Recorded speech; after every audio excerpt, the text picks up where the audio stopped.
Bismillahirrahmanirrahim. Assalamualaikum warahmatullahi wabarakatuh.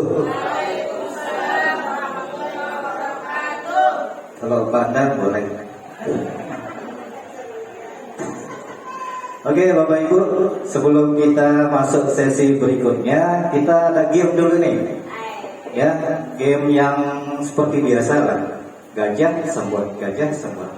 Gajah itu besar apa kecil? Besar. Kalau semut? Kecil. Gajah? Semut? Semut? Oke, udah loading berarti kepalanya. Sekarang kita rubah. Gajah jadi kecil. Kalau semut jadi besar. Kita tunjukkan dengan gerak kita, Bapak Ibu ya, biar tidak encok. Maklum sudah tua gitu.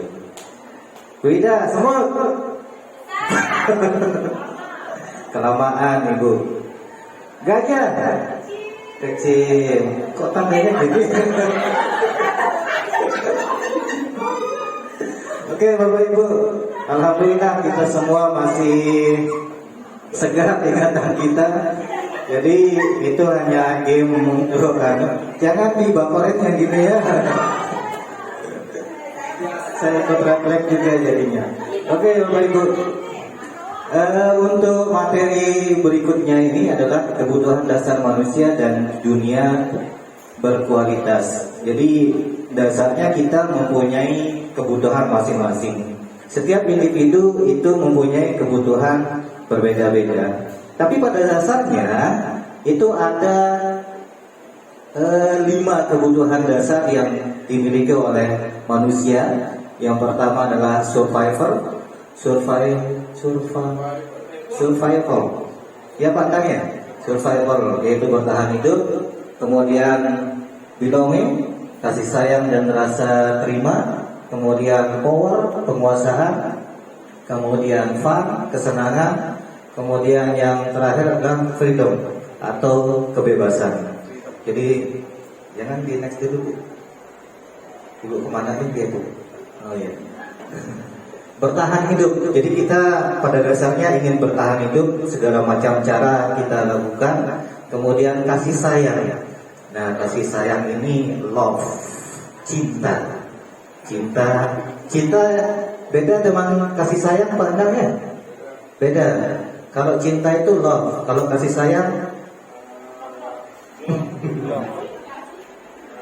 apa ya? Oh iya. Jadi kasih sayang dan rasa terima. Jadi maksudnya di sini Bapak Ibu, siswa kita itu kita berikan kasih sayang.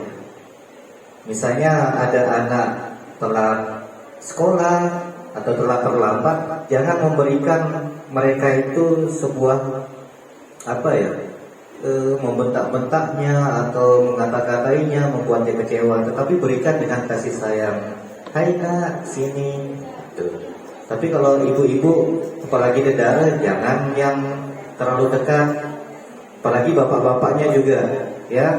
Karena kita di usia SMA ini bapernya itu luar biasa. Dikasih lebih kasih sayang, beda artinya. Paham pemilih? Nah, makanya gitu. Apalagi di kelas 3 Bapak Ibu, saya ngajar di kelas 3 ada bab pernikahan itu. Ada praktek kemarin simulasi itu, mereka baper semua. Kapan ya? Udah nanya kapan.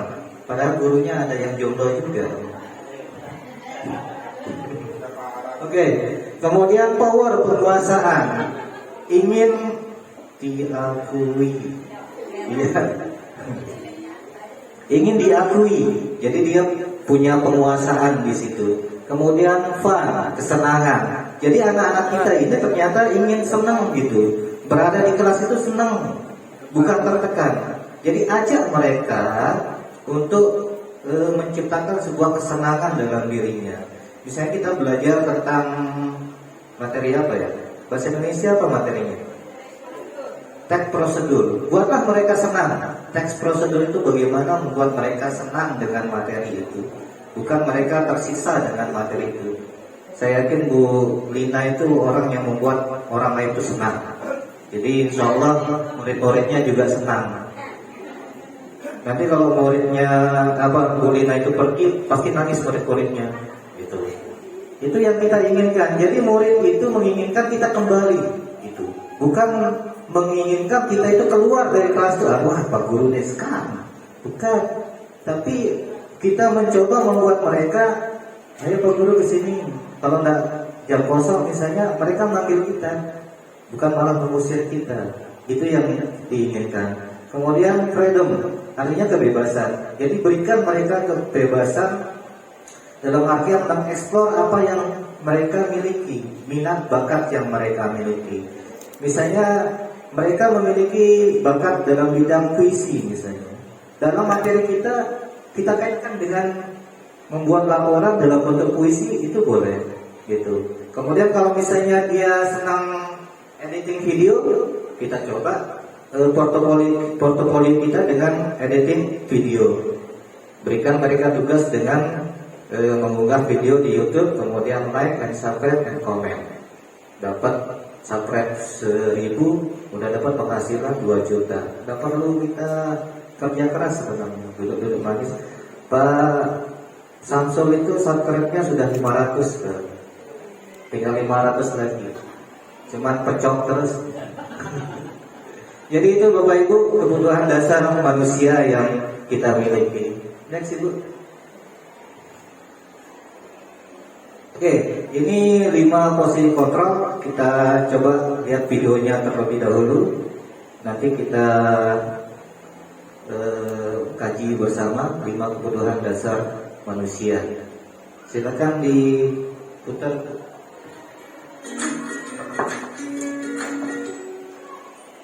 Salam dan bahagia Ibu dan Bapak Guru hebat. Untuk membangun budaya sekolah yang positif dengan lingkungan yang aman dan mendukung murid untuk menjadi pribadi yang berdaya, seimbang, dan bahagia, salah satu upaya yang dapat dilakukan oleh guru adalah memahami kebutuhan dasar yang mendasari perilaku murid. Pada video kali ini, kita akan membahas tentang 5 kebutuhan dasar manusia.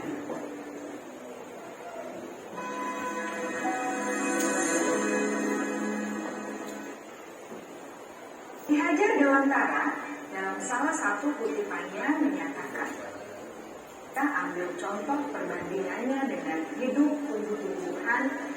Seorang petani dalam hakikatnya sama kewajibannya dengan seorang pendidik yang menanam padi misalnya. Hanya dapat menuntun tumbuhnya padi. Ia dapat memperbaiki kondisi tanah, memelihara tanaman padi, memberi pupuk dan air, membasmi ulat-ulat atau jamur-jamur yang mengganggu hidup tanaman padi, dan lain sebagainya.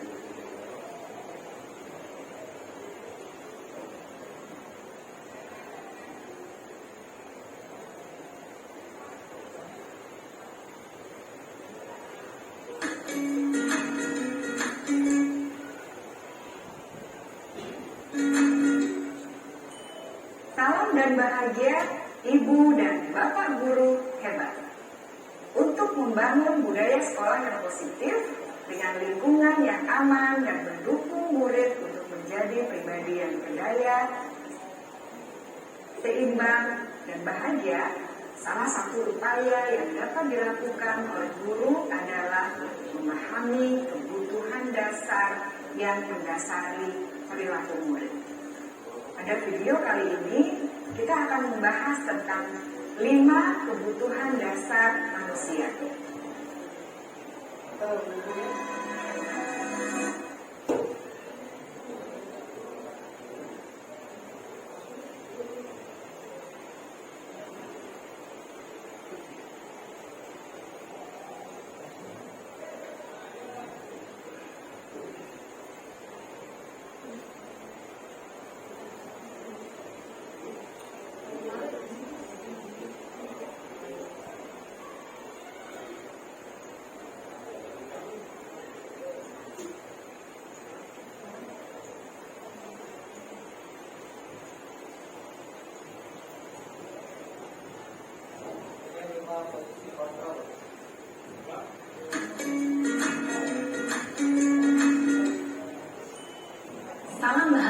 Ibu dan Bapak guru hebat.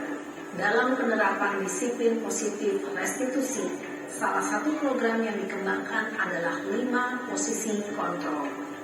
5 posisi kontrol dalam restitusi adalah proses perjalanan seorang pendidik agar dapat mengenali dirinya. Pada video kali ini, kita akan membahas tentang 5 posisi kontrol yang dikembangkan oleh Diane Gosem dan contoh penerapannya.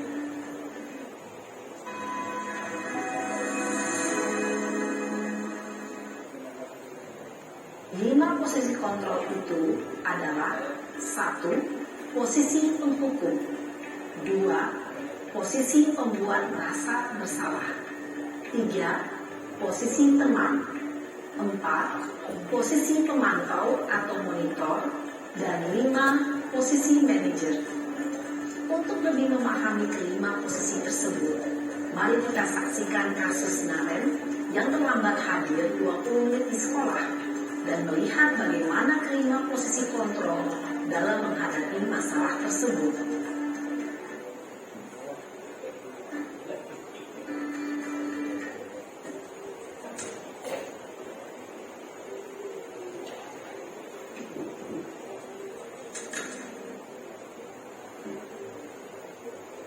Taran! Sini kamu! Selamat pagi, Bu.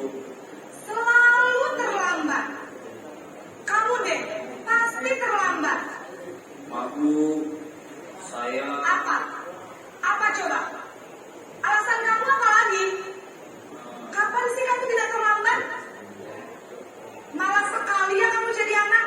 saya Dasar pemalas. Gak kapok-kapok sih kamu. Sudah berapa kali terlambat? Sana, kamu keliling lapangan basket 2 kali. kenapa saya harus ke lapangan basket, Bu? Kenapa? Kamu melawan ibu. Berani-beraninya jawab. Sudah terlambat, masih berani jawab pula. Sekarang, keliling lapangan basket 5 kali sekalian.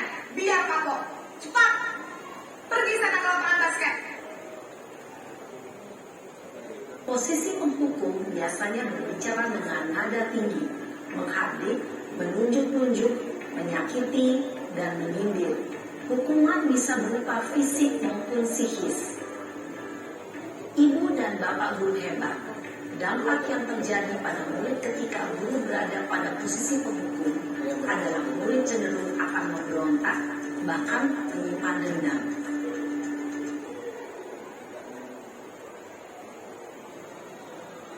Oke Bapak Ibu, dari video pertama tadi, pernah tidak mengalami seperti itu?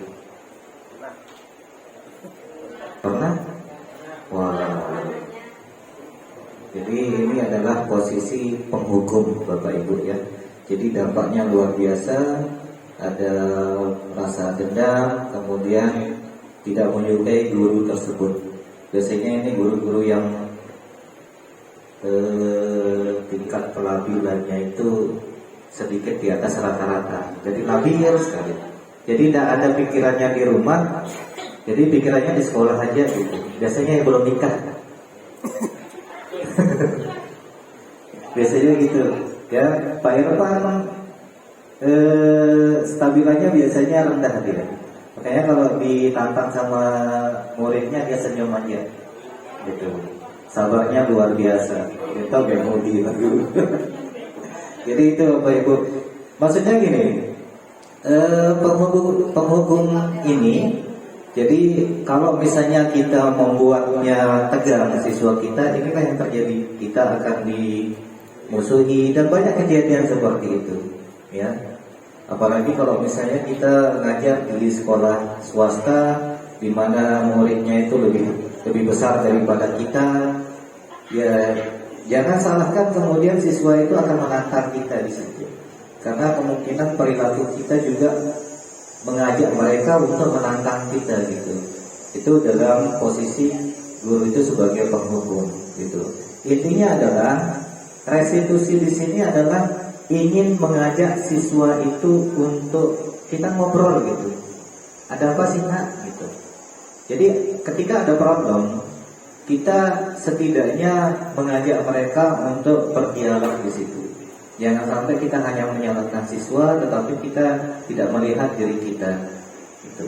Jadi restitusi itu dialog dua arah antara siswa dengan guru. Jadi bagaimana siswa itu sebagai manajer, bagaimana siswa itu sebagai teman, bagaimana guru itu sebagai partner di situ, itu ada dalam restitusi. Nah, penerapannya itu bisa kita lakukan mulai dari diri kita sendiri. Ketika kita masuk, misalnya ada yang tidak mengerjakan tugas, kita panggil, bukan kita mempermalukan anak itu di depan teman-temannya. Kamu ini maju, kenapa tak pernah mengerjakan tugas? Kemudian kita permalukan. Padahal bisa kita lakukan dengan memanggil dia. Nah, kenapa tidak pernah tugasnya dikerjakan? Ada apa? Dengan kasih sayang itu luar biasa dampaknya kepada murid. Jadi kata gasar itu boleh, tetapi tidak pada membuat anak itu merasa salah sesalah-salahnya. Ya, boleh kita menyalahkan, tapi tidak membuat dia down secara mental. Begitu Bapak Ibu.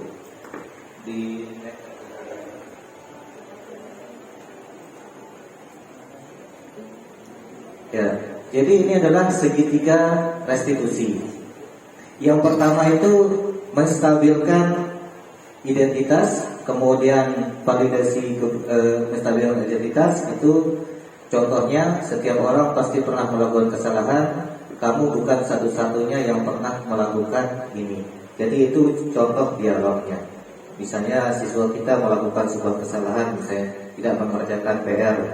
Kamu bukan satu-satunya yang pernah melakukan ini, yang tidak mengerjakan PR. Kita menstabilkan identitasnya. Kemudian validasi kebutuhan. Kamu tentu punya alasan mengapa melakukan itu. Kita tanya. Kamu tentunya punya alasan kenapa melakukan atau kenapa tidak mengerjakan PR itu. Apa alasannya? Kita berdialog di situ.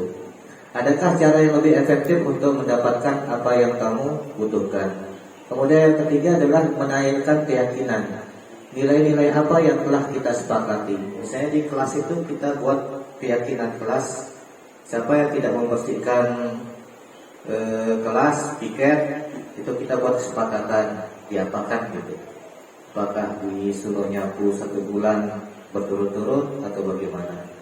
Dan apakah itu sudah sesuai dengan keyakinan kelas? Kemudian kamu ingin menjadi orang seperti apa? Jadi kita tanyakan, dengan situasi kondisi seperti itu, dia ingin jadi apa anak ini? Gitu. Harus kita tanyakan berkaitan dengan keyakinannya. Kemudian, nah ini contohnya Bapak Ibu tentang stabilkan identitas. Untuk membuat anak yang merasa gagal karena berbuat salah menjadi positif terhadap dirinya, guru berkata berbuat salah itu hal yang manusiawi.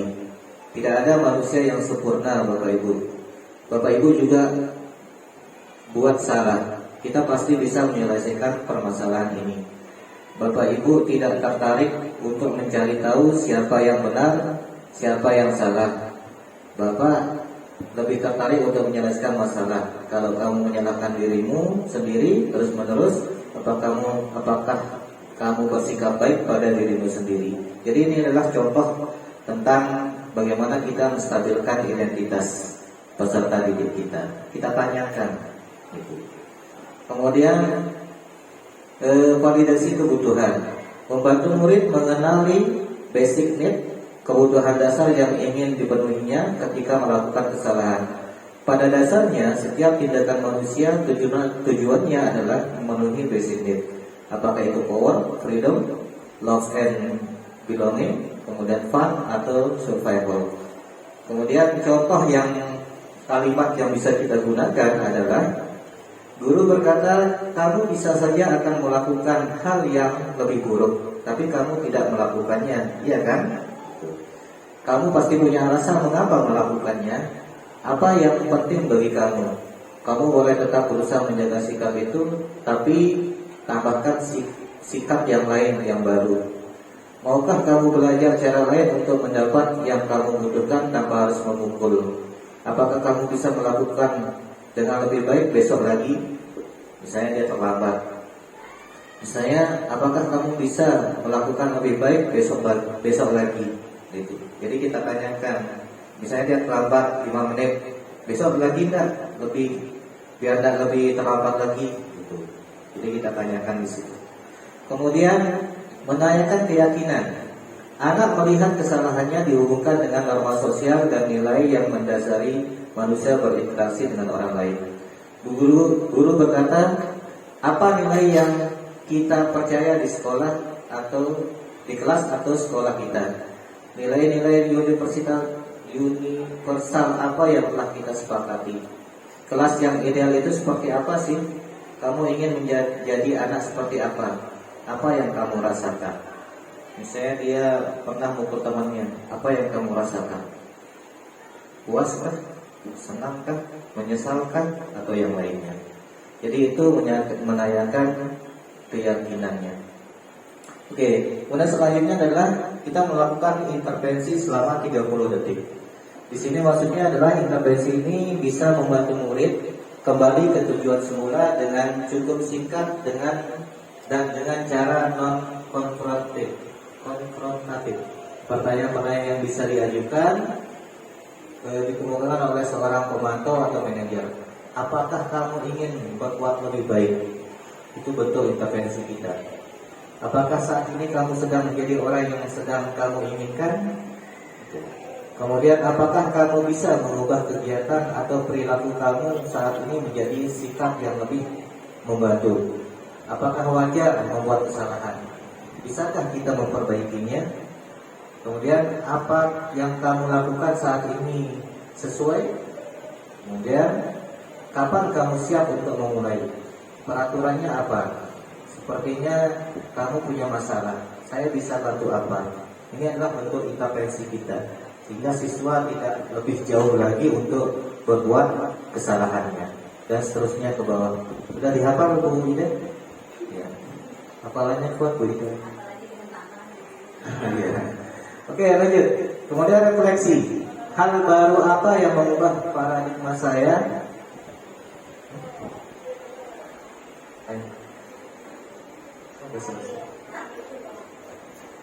Udah selesai. Jadi itu Bapak Ibu ya udah selesai ternyata. Alhamdulillah.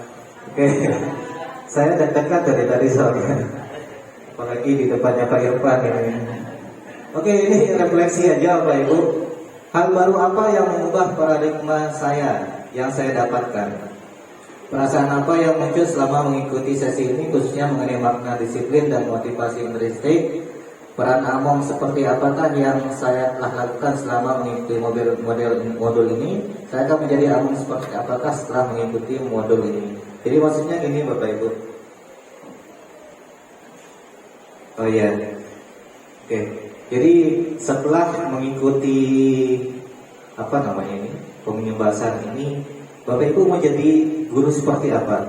Apakah tetap ingin menghukum siswanya atau berdialog atau bagaimana? Mungkin saya minta satu orang untuk merefleksikan kegiatan kita pada hari ini. Dua orang, yang bapaknya satu, ibunya satu.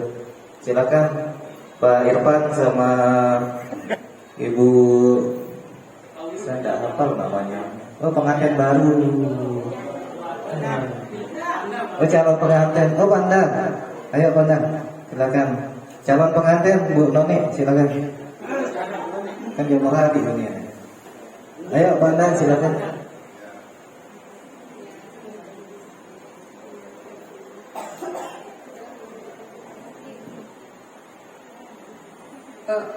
Baik, untuk refleksinya itu mungkin yang pertama itu apa yang Bapak Ibu guru pahami setelah selesai mempelajari modul ini. Kemudian yang kedua, bagaimana perasaan Bapak Ibu guru setelah mempelajari modul ini. Kemudian yang ketiga adalah apa kira-kira harapan Bapak Ibu guru ke depannya. Hanya itu saja yang ketiga. Baik, terima kasih banyak Pak Endar.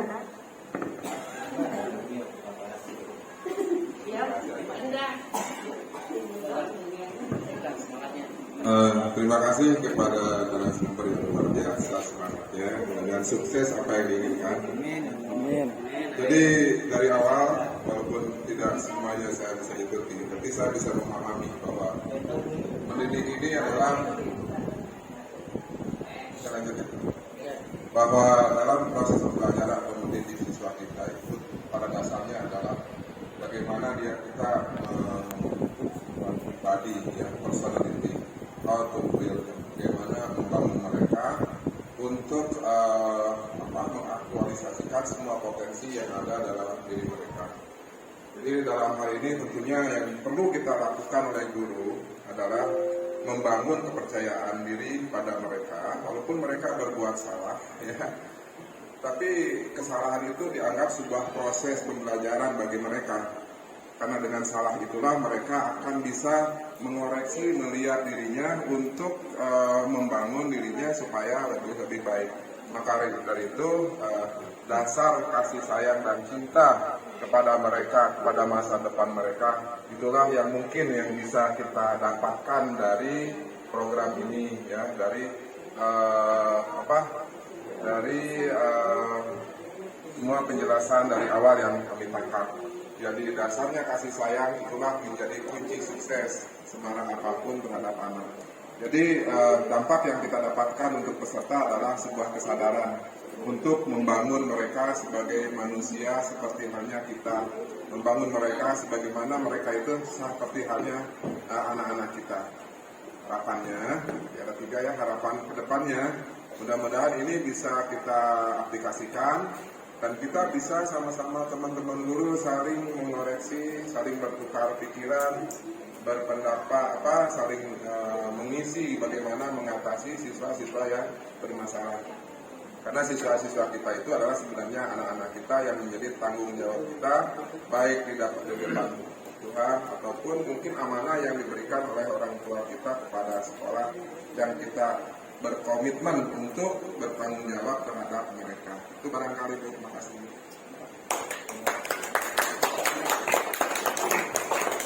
Oke, terima kasih Bapak Endar, super sekali, luar biasa. Selanjutnya Ibu Nani.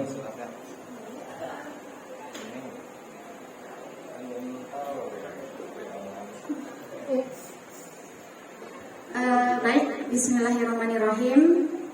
Jadi dari pemaparan Ibu Bapak yang sudah dijelaskan tadi, terdapat beberapa hal yang saya pahami, yaitu mengenai 5 posisi kontrol sebagai guru. Jadi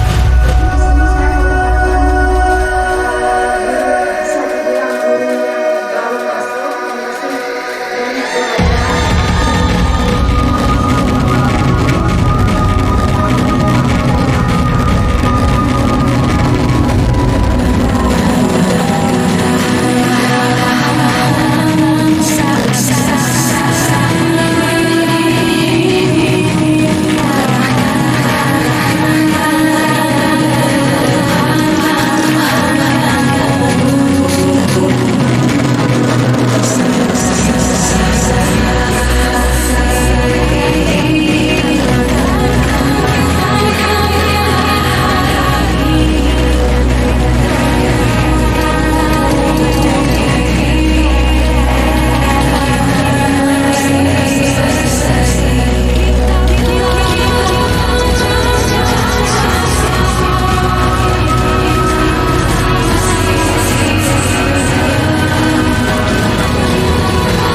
yang paling ideal begitu. Nah mungkin nanti Bapak Ibu guru bisa melihat videonya secara lengkap, nanti kita share di grup begitu.